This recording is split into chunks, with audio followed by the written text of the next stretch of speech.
Hi, I'm Andrew. And I'm Dave, and we're the IB English guys. Today we want to talk about the essential core of the IO. This is how we deliver the essential components of the IO. That's right, Mr. Giles. We know we have an introduction to the individual oral assessment. We know we have a conclusion, but that middle section, that 4 key moments, we're referring to that as the core. That's right. This is the core. The intro and the conclusion is kind of the shell. So we want to think about, of course, that extract analysis, but also the discussion of the work as a whole. That's the part we want to do that for text 1, and we want to do that for text 2. And that makes up the core of our IO. Folks, that makes up about 8 minutes, right? You figure you're doing the intro for roughly a minute, the conclusion for roughly a minute. So this core is an 8-minute delivery, okay? Mr. Giles, what are some things we need to remember when we're delivering the core? We have to remember timing and balance. We've talked about this in so many videos. We need to have really good timing, and we need to have a balance between the extract and the work as a whole, but also the balance between text 1 and text 2. Yeah, that's right. We also want to remember to include the global issue in every element of the core. So when you're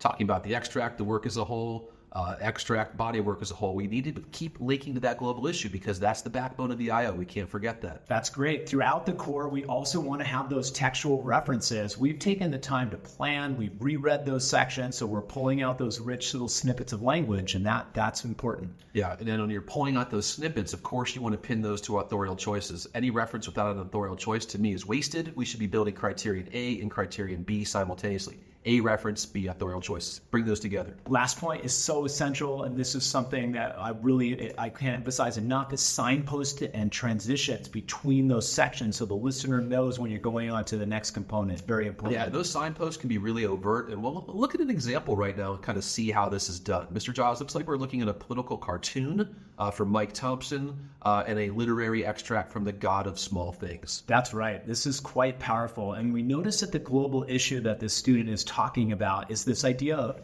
people and institutions in power and how they discriminate against marginalized groups, and that they hide behind a false image of perceived goodness. That's a really rich, interesting global issue. It's a really rich global issue. He brings that out early in the introduction. You can see, other than introducing the global issue and the 2 texts, that's really about all we have time for in the intro. Let's get to the core. That's right. This is the core. We want to think about. We know that they're talking about the non-literary extract. How do you know, Mr. Giles? We've got a signpost. We got that strong signpost, and now we're talking about those elements in that cartoon. Yeah, so of course what you would expect to see are those rich textual references and authorial choices, and we see the textual references in blue, and we see those labeled authorial choices in yellow with the word allusion and symbol. Yeah, we have a lot of rich elements of cartoons like the speech bubble, what's in the foreground, and we have the link to the global issue. So really quite and that's explicitly stated through a signpost. This links to my global issue as, right? So that's a student using signposting to be very explicit in leading us through the core. Let's remember that was the extract analysis. So that's that rich, detailed analysis. Now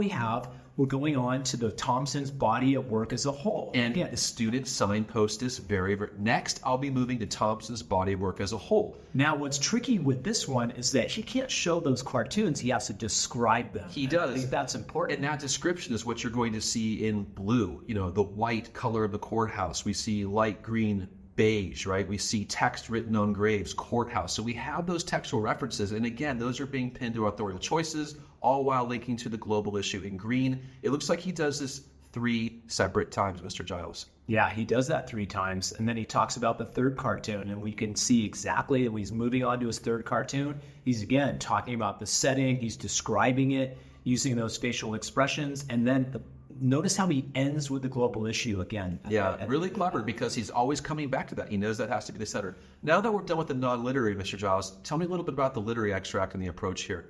Well, he's chosen a literary extract in which there's a policeman that's kind of interrogating somebody and has that perceived goodness. That's interesting. Notice that he has the strong transition where he's going on to his literary extract from a chapter in the God of Small Things. It's anchored in a specific chapter, and it's the literary work is named, and he's at the 5-minute mark. So great timing, great balance. Yeah, it is great. Now, because this is his extract and he has this in front of him, we see a wide range of textual references and authorial choices, which we would expect, Mr. Jaws, because the kid has the extract right there. Yeah, he's looking at it, he's pointing out all those things, he's quoting the text in blue, but he's also pulling out all those rich literary features like the symbolism and the use of metaphor and all those things that are there. So it's really nice unpacking. And Mr. Jennings, would you expect to see the same amount of yellow when he talks about the literary work as a whole? Probably not. Yeah, probably not. And he has to kind of get in, get out. He's got to really talk about the other moments in the novel where we see the global issue.